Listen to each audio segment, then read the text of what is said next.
দেশৰ আভ্যন্তৰীণ ব্যস্ততা নে জুবিন গাৰ্গৰ ছবি অঁকা গণেশগুৰিত জুবিন গাৰ্গৰ ফটো অঁকাক লৈ সৃষ্টি হোৱা পৰিস্থিতিৰ খবৰ জাপান পাইছিল ভিৰৰ মাজত আবদ্ধ হৈ পৰিছিল জাপানৰ উচ্চপদস্থ প্ৰতিনিধিৰ দল কিয় বাতিল হ'ল জাপানৰ প্ৰধানমন্ত্ৰীৰ অসম ভ্ৰমণ দি হিন্দুৰ বাতৰি ভুল হ'ব পাৰে জানো আজি পুৱাৰ পৰা ছ'চিয়েল মিডিয়াত ব্যাপক বিতৰ্ক অসমৰ বহু মেইনষ্ট্ৰীম নিউজ চেনেলৰ বাতৰি জাপানৰ প্ৰধানমন্ত্ৰীৰ অসম ভ্ৰমণ বাতিল জুবিন গাৰ্গৰ ছবি অঁকাৰ সময়ত হোৱা পৰিস্থিতি দেখি ভয় খাই গ'ল জাপানৰ প্ৰতিনিধি দলে গতিকে এতিয়া আৰু প্ৰধানমন্ত্ৰী অসমলৈ নাহে লগে লগে বিজেপি বা চৰকাৰৰ সকলো নীতিক সমৰ্থন কৰা সাংবাদিক বুদ্ধিজীৱীৰ পৰা সাধাৰণ লোকলৈকে সকলোৱে ছ'চিয়েল মিডিয়াত উজাৰে ক্ষোভ কিয় অসমৰ ভালৰ বাবে কৰিবলৈ ওলোৱা কামত বাৰে বাৰে হেঙাৰ হৈ থিয় দিয়ে এছাম নিম্ন মানসিকতাৰ লোক অসমৰ উন্নয়ন সেইসকলে নিবিচাৰে জুবিন গাৰ্গৰ ফটো অঁকাৰ আঁৰত আছিল এনেবোৰ গোপন এজেণ্ডা মুঠতে এনেকৈ ঢেৰ কিবা কিবি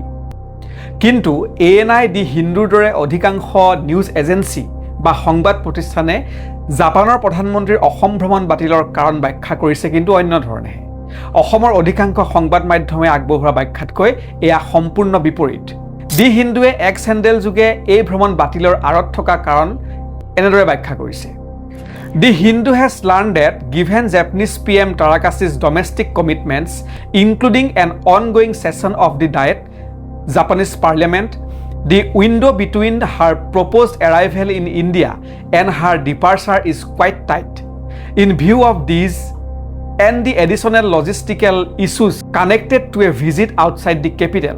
The visit is now likely to be held in Delhi. The Guwahati part of the visit stands cancelled. অৰ্থাৎ ইয়াত লিখিছে জাপানৰ প্ৰধানমন্ত্ৰীগৰাকীয়ে দেশখনৰ সংসদ অধিৱেশন চলি থকাৰ কথা আৰু আন লজিষ্টিকেল কাৰণবশতঃ গুৱাহাটীৰ ভ্ৰমণ বাতিল কৰিছে বুলি লিখিছে দেশৰ আভ্যন্তৰীণ ব্যস্ততা আৰু জাপানৰ সংসদ তথা ডায়েটৰ অধিৱেশন 15 জুলাইলৈকে থকাৰ বাবে গুৱাহাটীৰ ভ্ৰমণ বাতিল কৰা হৈছে কিন্তু ক'ত ইয়াত দেখোন জুবিন গাৰ্গৰ ছবি অঁকাক লৈ গণেশগুৰিত উদ্ভৱ হোৱা পৰিস্থিতিৰ কথা উল্লেখ নাই এতিয়া আপুনি কাক বিশ্বাস কৰিব অসমৰ এইকেইটা সংবাদ মাধ্যমৰ বাতৰি নে ANI দি হিন্দুৱে প্ৰকাশ কৰা এনেধৰণৰ বাতৰিক বিতৰ্ক ইমানখিনিয়ে এতিয়াৰ পৰাহে অতি গুৰুত্বপূৰ্ণ আজিৰ ভিডিঅ'টো 2025 আগষ্টত যেতিয়া প্ৰধানমন্ত্ৰী নৰেন্দ্ৰ মোদী জাপান ভ্ৰমণলৈ গৈছিল সেই সময়ত জাপানে প্ৰতিশ্ৰুতি দিছিল যে ভাৰতবৰ্ষৰ ব্যক্তিগত খণ্ডত জাপানে 10 বছৰৰ ভিতৰত 10 ট্ৰিলিয়ন বিনিয়োগ কৰিব কল্পনা কৰক 10 ট্ৰিলিয়ন বিনিয়োগ কৰাৰ লগে লগে ভাৰতৰ ব্যক্তিগত খণ্ডত খোল খাব প্ৰচুৰ সম্ভাৱনাৰ দুৱাৰ চাকৰি বাকৰিৰ পৰা ব্যৱসায়িক দৃষ্টিকোণলৈকে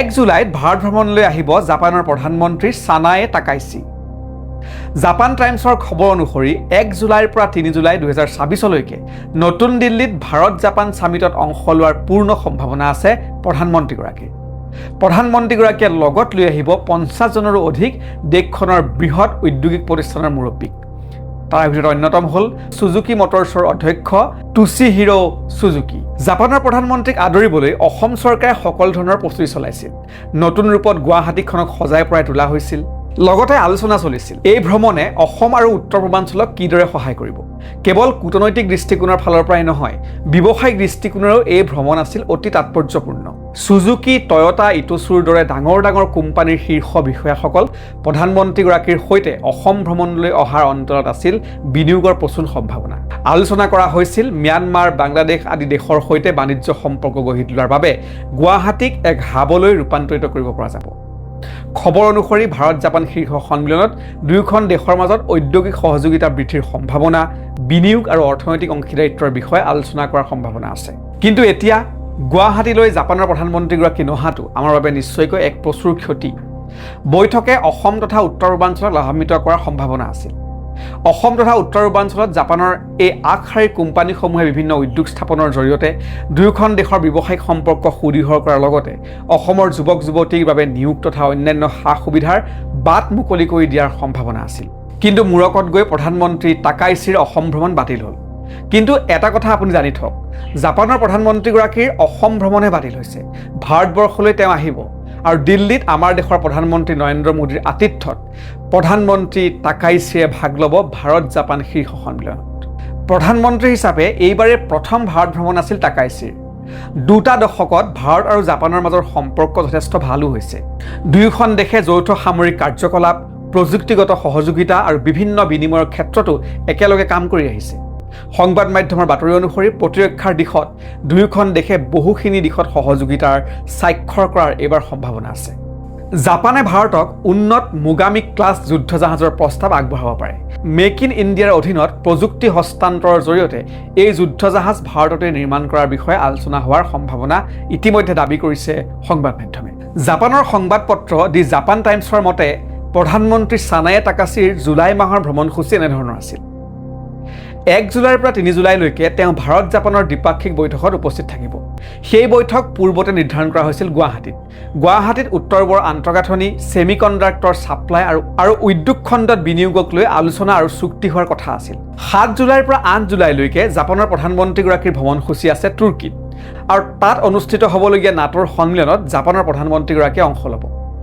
9 জুলাইৰ পৰা 16 জুলাইলৈকে জাপানৰ প্ৰধানমন্ত্ৰীগৰাকী টকিঅ'ত থাকিব। তেওঁ কেইবাখনো উচ্চস্তৰীয় গুৰুত্বপূৰ্ণ বৈঠকত অংশগ্ৰহণ কৰিব, কেবিনেট মিটিঙত অংশ ল'ব আৰু ইয়াৰ উপৰিও অন্ত পৰিবলগীয়া সংসদ অধিৱেশনত উপস্থিত থাকি সংসদত উত্থাপিত বহু প্ৰশ্নৰ উত্তৰ দিয়া কথা আছিল জাপানৰ প্ৰধানমন্ত্ৰীগৰাকীয়ে। 17 জুলাইত জাপানৰ সংসদ দিন নেশ্যনেল ডায়েটৰ অন্ত পৰিব। তাৰ পাছত 18 জুলাইত ৰাজধানী চহৰ টকিঅ'তে জাপানৰ প্ৰধানমন্ত্ৰীগৰাকীয়ে কটাব। 20 জুলাইলৈকে তেওঁ ৰাজধানীত থাকি দেশখনৰ প্ৰশাসন, তেওঁৰ দলৰ সভা আৰু আগন্তুক গ্ৰীষ্মকালীন সময়ৰ বাবে কিছু ৰণনীতি তৈয়াৰ কৰিব। এয়া আছিল জাপানৰ প্ৰধানমন্ত্ৰীগৰাকীৰ 1 জুলাইৰ পৰা 20 জুলাইলৈকে ভ্ৰমণসূচী। আমি এই সূচী এইবাবে আপোনালোকক দেখুৱাইছোঁ কাৰণ এই সূচীৰ প্ৰথম ভাগতেই লিখা আছিল গুৱাহাটী ভ্ৰমণৰ কথা। গতিকে আপুনিও নিশ্চিত হৈছে গুৱাহাটীলৈ জাপানৰ প্ৰধানমন্ত্ৰী যি অহাৰ কথা আছিল সেয়া কাৰ্যসূচী পূৰ্ব নিৰ্ধাৰিতই আছিল, কিন্তু মূৰকত সেয়া যেনিবা হৈ নুঠিলগৈ। এইবাৰ অন্য এটা প্ৰসংগ। আপুনি যদি অসমৰ এতিয়াৰ আনএমপ্লয়মেণ্ট ৰেট গুগল কৰি চাই তেন্তে দেখিব Assam overall unemployment rate is 3.9%। চৰকাৰী ব্যৱস্থাৰে সকলোৰে সংস্থাপন নিশ্চয় সম্ভৱ নহয়। উদ্যোগ লাগে লাগে বুলি চিঞৰিও থাকে, কিন্তু কিবা এটা আশাৰ ৰেঙনি দেখিলে ই হৈ পৰে ওলট পালট। ইয়াৰ পূৰ্বে নাগৰিকত্ব সংশোধনী আইন বিৰোধী আন্দোলনৰ ফলত বাতিল হৈছিল জাপানৰ প্ৰধানমন্ত্ৰীৰ অসম ভ্ৰমণ। সেইকেইদিন অসমৰ কি দুৰৱস্থা আছিল নিশ্চয় আপোনালোকৰ মনত আছে। চাৰিওফালে হিংসা, জুই। পিছে আমি কি পালোঁ? কাৰ লাভ হ'ল? যিসকলে আন্দোলন কৰিছিল অধিকাংশই এতিয়া বিজেপিত। বহুজনৰ গৰম হ'ল পকেট। কিন্তু আন্দোলনৰ নামত পুলিচৰ মাৰ খাই আন্দোলন কৰি আমি কি পালোঁ? আহিবলগীয়া সম্ভাৱনাৰ দুৱাৰখনো বন্ধ হৈ থাকিল। মুঠতে লোকচান আমাৰ দৰে সাধাৰণজনৰ, আৰু উচ্চতাই জোল খোৱাসকলৰ লাভেই লাভ। এটা কথা নিশ্চিত, পূৰ্বে নিৰ্ধাৰিত গুৱাহাটীৰ ভ্ৰমণ জাপানৰ প্ৰধানমন্ত্ৰীৰ বাতিল হোৱা অফিচিয়েল নটিফিকেশ্যন এতিয়াও জাৰি কৰা হোৱা নাই। নেশ্যনেল মিডিয়াত প্ৰকাশ কৰাৰ দৰে নহয় যদি অসমৰ একাংশ সংবাদ মাধ্যমে প্ৰকাশ কৰা বাতৰিটোহে যদি সঁচা হয় তেন্তে ক'বই লাগিব। হকে বিহকে জুবিন গাৰ্গক লৈ এছামৰ বেপাৰ দিনে দিনে বাঢ়ি গৈছে। অসমীয়া নতুন প্ৰজন্মক কৰ্মমুখী হ'বলৈ সদায় আহ্বান কৰি যোৱা জুবিন গাৰ্গৰ আৱেগ ব্যৱহাৰ কৰি গুৱাহাটী অস্থিৰ কৰি তোলাৰ সময়তে অসমে আকৌ হেৰুৱাই পেলালে হাতলৈ অহা এটা সুবৰ্ণ সুযোগ। শেষত আশা কৰোঁ দিল্লীৰ পৰাই জাপানৰ প্ৰধানমন্ত্ৰীয়ে অসমৰ বাবে দিয়ক শুভবাৰ্তা। মুকলি হওক সম্ভাৱনাৰ নতুন দুৱাৰ। আজিৰ ভিডিঅ' ইমানেই। পৰৱৰ্তী ভিডিঅ'ত পুনৰ লগ পাম। ধন্যবাদ।